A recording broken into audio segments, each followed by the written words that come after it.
Sa word na Christmas. At yung ay na to, ang word na gagamitin natin ay talagang hinango ito sa unang pagbasa. Narinig natin kung anong nangyari kay Manoah at sa kanyang asawa. At narinig din natin ang nangyari kay Zacarias at sa kanyang asawa. So letter I stands for, sa palagay nyo. Letter I stands for, ito yung pakikialam ng ating Diyos in the best sense of the word. Letter I for intervention. God's intervention, hindi lang basta-basta intervention nino, kung sino mang tao, pero hihikayatin niya tayo, magkakaroon din ng ganung mga interventions. Pero we use the word intervention para sa letter I na pang-apat na letra doon sa word na Christmas na binubuo natin. At pwede natin sabihin na ang pakikialam ng Diyos, dahil sa pakikialam niya, pwede natin tawagin na God is the greatest pakialamero in the best sense of the word. Pakialamero ang ating Diyos. God is the greatest pakialamero in the best sense of the word. Kaya ating itatanong, anong pakikialam kaya ng Diyos ngayon ang kinakailangan ko sa buhay ko?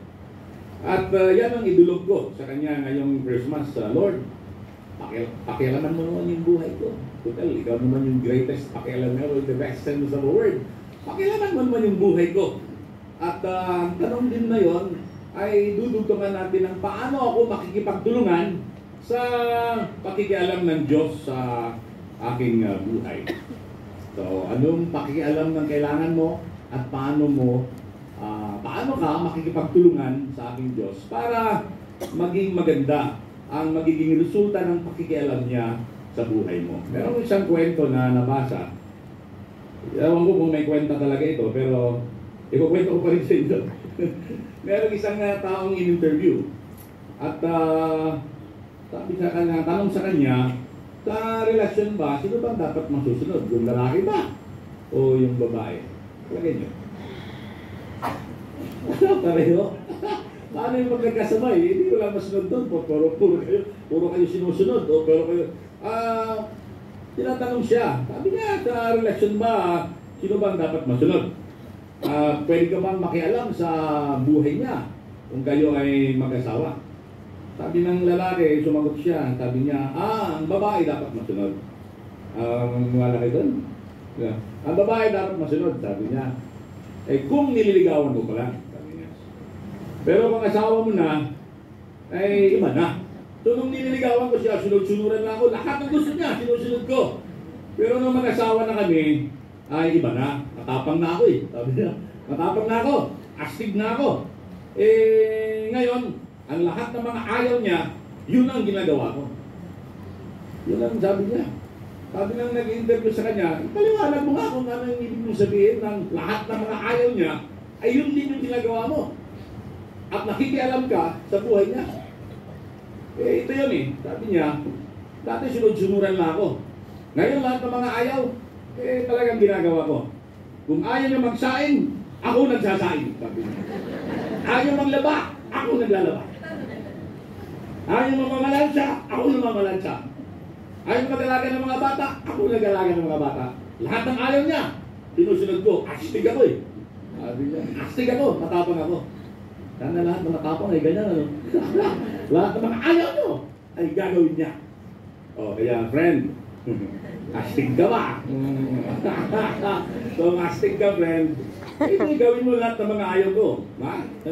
Ayaw mo magbayad ng, sa atin, nauso yung Shopee sa Lazada So pwedeng bili ka lang ng bili. Ayaw mo bayad, hindi yung asawa mo magbabayad, hindi ikaw. Sana ganun mo lahat ng mga astig, ngayon, dito tayo sa unang punto ng ating homilya. Yung unang punto, nagsasabi na hindi natutulog ang ating Diyos at patuloy siyang nakikialam sa buhay ng tao. Kung hindi nga nakialam ang ating Diyos, magkakaroon ba ng Christmas? Kung di ba nakialam si Maria at saka si Jose, nagkaroon ba ng Christmas? Kung hindi ba nakialam ang ating Panginoong Jesucristo, ay nabago ba niya ang buhay natin dito sa mundo?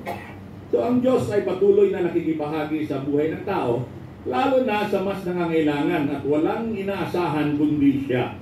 Ito ay makikita natin sa mga miracles na kanyang ginagawa sa buhay natin. Malalaking mga miracles o maliliit ng mga miracles. One time, merong nag-approach sa akin dito, first day pa lang ng simbang gabi. At sabi niya, yung day na to, sabi niya, yung unang day na yon ay inaalala niya kung anong nangyari sa buhay nila. Yung day na yon ay nalaman niya na magkakaroon sila ng anak. At matagal nang hinihintay yon. Kaya pabalik-balik siya dito sa simbahan upang palaguin pa yung ugnayan nila sa ating Diyos. Habang sila nagpapasalamat sa biyayang kanilang natanggap.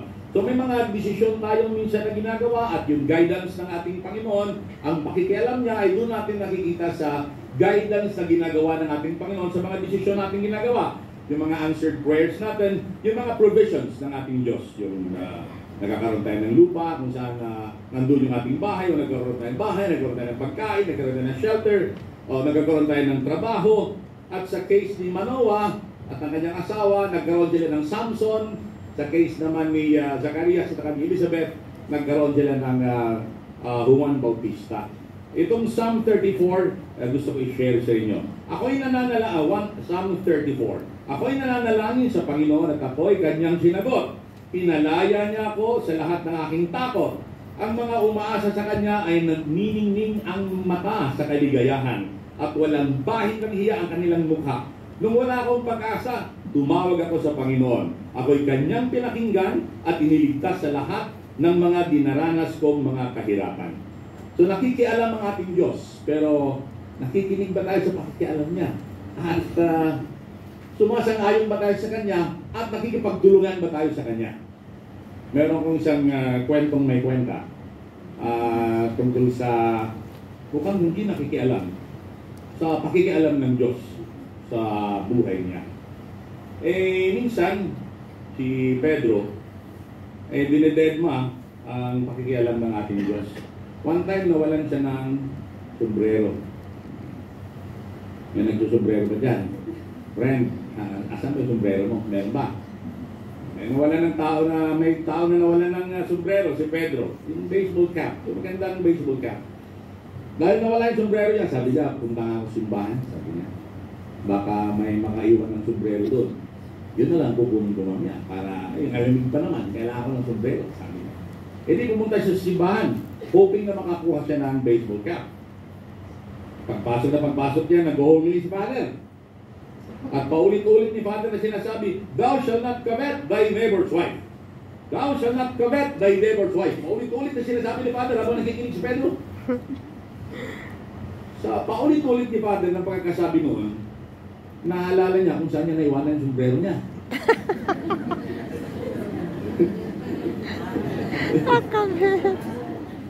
Kaya binalikan niya yun. Yung sombrero niya sa asawa ng iba. Oh, friend, naiwan mo ba yung sombrero mo? Pero huwag kayong magduda sa mga nakasombrero mamaya. Baka mamaya, kung yung mga nakasombrero, magdududa ka na. At least, nandiyan yung sombrero niya, hindi nawala. Pero minsan yung tao ay pinapakailaman na ng ating Diyos ay hindi pa rin siya sumasang-ayon doon sa pakikialam.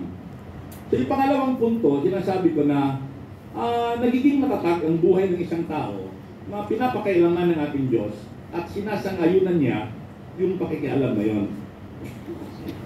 Yun.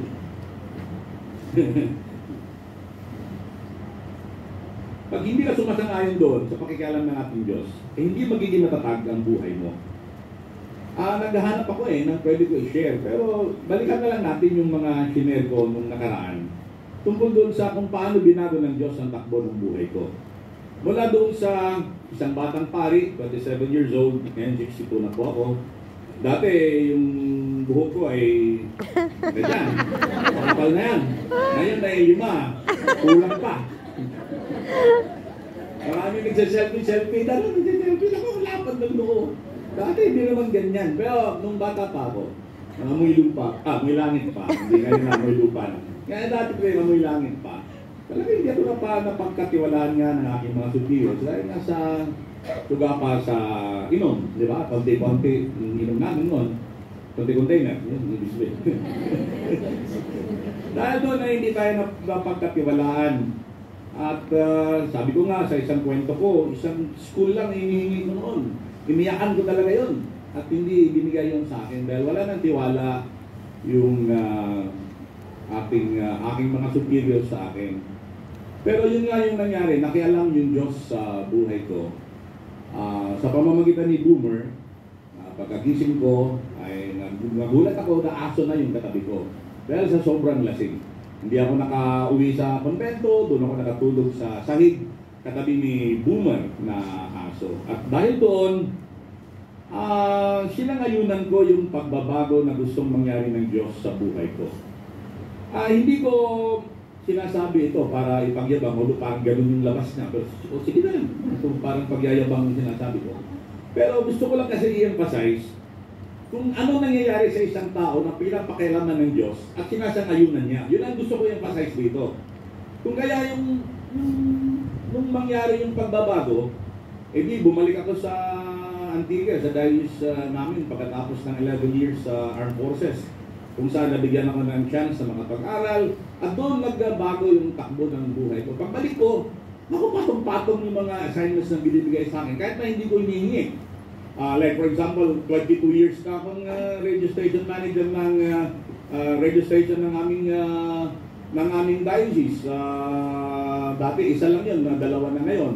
Mula noon hanggang ngayon, social action director ako. Mula noon hanggang ngayon, judicial vicar ako, yung pinaka-abogado ng simbahan ng diocese ng Antique. Yung school, yung St. Anthony's College, pinahawak sa akin, 13 years na ako ngayon. Yung mga high school sa buong diocese, pinahawak sa akin na superintendent. Ni isa nga noon, iniyakan ko, ayaw nila ibigay. Ngayon, hindi ko naman hinihingi yung mga assignments na ito, patong-patong na binibigay sa akin. Pero lahat yun tinatanggap ko dahil sumasang-ayon lamang ako doon sa pakikialam na ginagawa ng Diyos sa buhay ko. Kung magsabi ako ng no doon, dati iniyakan mo, tapos yan, binibigay sa'yo, ayaw mo. Ibig sabihin na merong nakikita yung Diyos doon sa mga ginagawa niya na sinasangayunan mo. At ang aking reflection nga na mas naging matatag ka sa buhay mo kung ang pakikialam ng Diyos ay sinasangayunan mo. Yun lang yung second point ko. Yung third point ko, dahil nga sa intervention ni God sa buhay natin, dapat lang na may intervention din tayong gagawin sa buhay ng ating kapwa. Dahil we belong to one body. 1 Corinthians 12, we're one body, many parts, one body, and we are all interconnected. So kung ano yung sakit ng isa, syempre mararamdaman natin. Anything good that you do, other people will experience. Other people will experience the effect of the good thing that you're doing.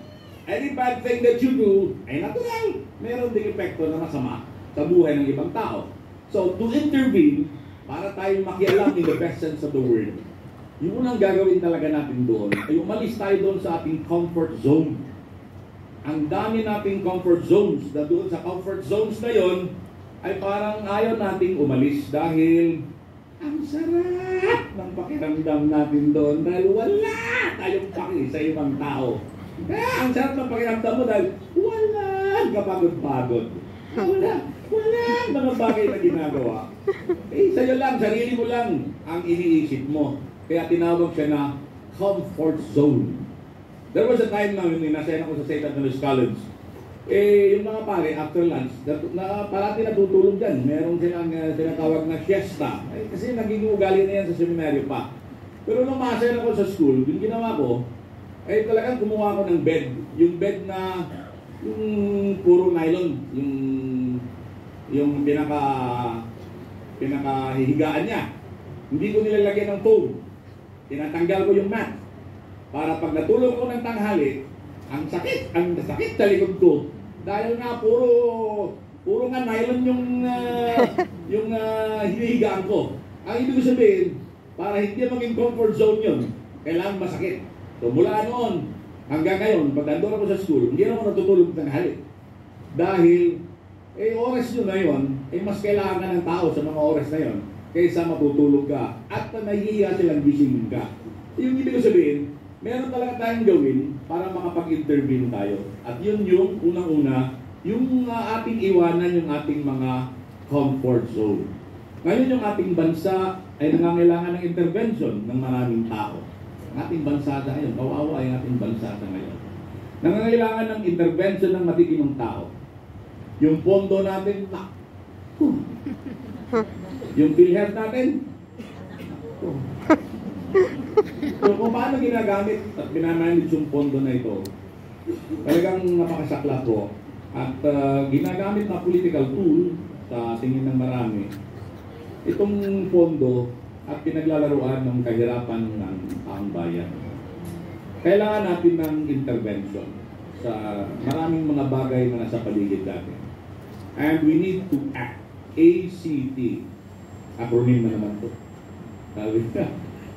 Para hindi natin makalimutan, paano ba tayo mag-intervene? ACT. We act on things that we see. Para, in the best sense of the word, makikialam tayo. Para magkaroon ng pagbabago yung mga nasa paligid natin. Letter A for awareness. Let us be aware of what is happening around us. Huwag maging manhid. Friend,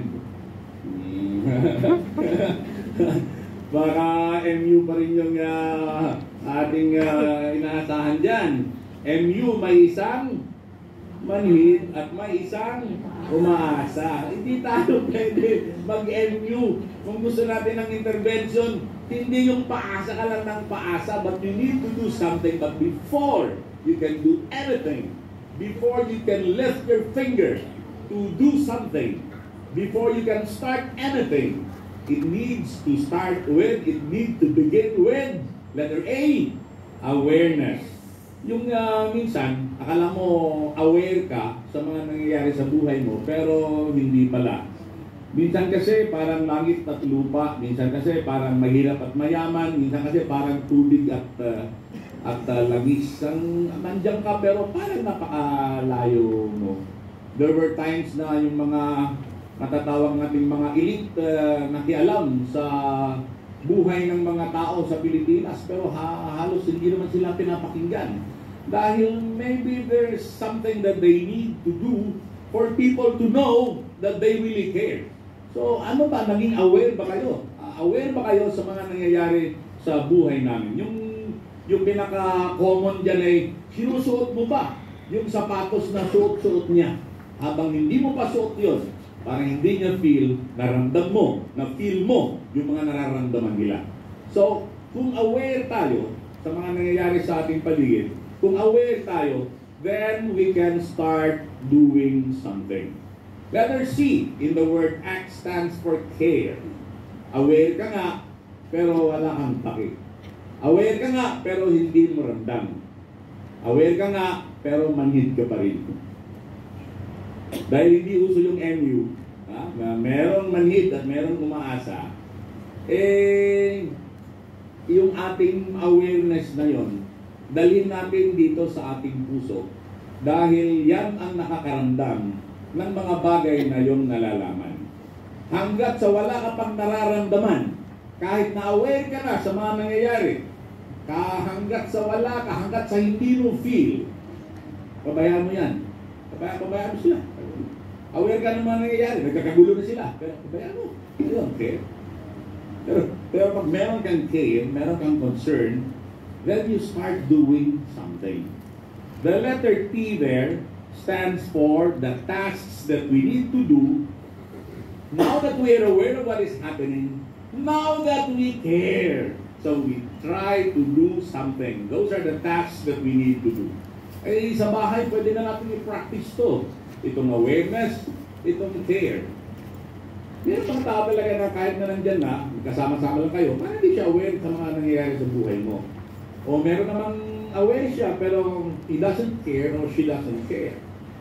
Pero aside from like feeling kung ano yung nararamdaman nila, and then aside from seeing what is happening around you, you need to do something. At dito pumapasok yung the gospel of the five fingers. Have you heard about the gospel of the five fingers? The gospel of the five fingers. Matthew 25 verse 40.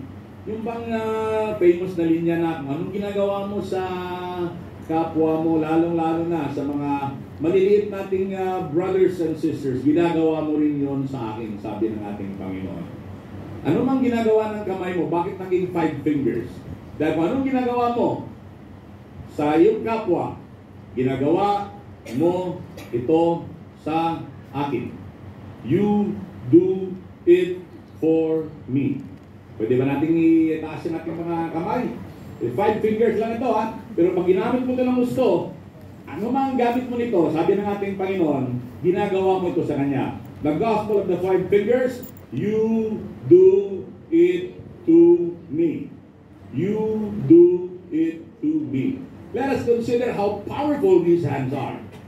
May mga tao hindi nakaka-realize ito kung gaano kalakas, kung ano ang lakas na nandyan sa mga kamay na ito. And if we start doing things, if we start using our own hands, if we start using the power that is in our own hands, then we will transform the world around us. Tingnan mo yung intervention o pakikialam na ginawa ng Diyos. Tingnan mo yung intervention na ginawa ni Maria. Tingnan mo yung intervention na ginawa ni Jose. Tingnan mo yung intervention na ginawa ng ating Panginoon. Sabi niya, kung gagamitin natin yung kamay na ito, sabi niya, you do it to me. No, meron kong isang kanta na ipaparinig sa inyo. Pero yung paparinig ko, short lang na version ito. Dahil medyo mahaba itong kanta. Mas maganda ito kung may -1. Pero dahil wala, pero may -1 akong bako natural. Pero hindi natin ipi-play ngayon. No? Pero mayroong part ito na gusto ko iparinig sa inyo. At every time na maalala niyo yung five fingers, the gospel of the five fingers, every time na maalala niyo yung Matthew 25 verse 40, every time na maalala niyo na yung mga kamay na to pag ginamit mo, sabi ng ating Panginoon, you do it to me. Pag naalala natin ito, nararamdaman natin yung power that is in our own hands. And if we use this power, this can transform the world.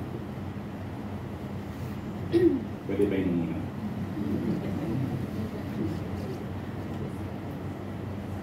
Nothing comes from waiting for tomorrow,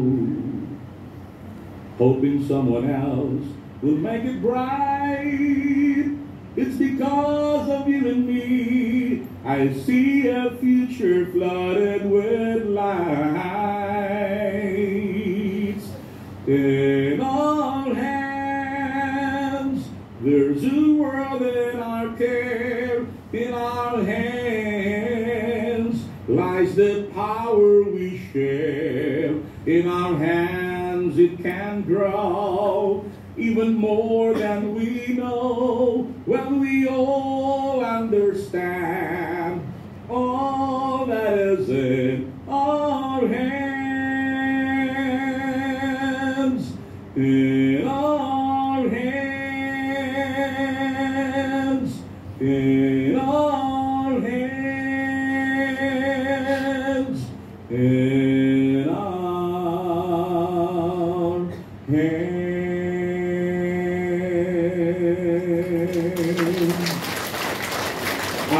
For intervention, God's intervention and our intervention, because we belong to one body, 1 Corinthians 12, and we are all interrelated, we are all interconnected. Whatever you do, may ripple effect sa ibang tao. At whatever you do, sabi natin Panginoon, you do it to me. Kasi tayo lahat at ating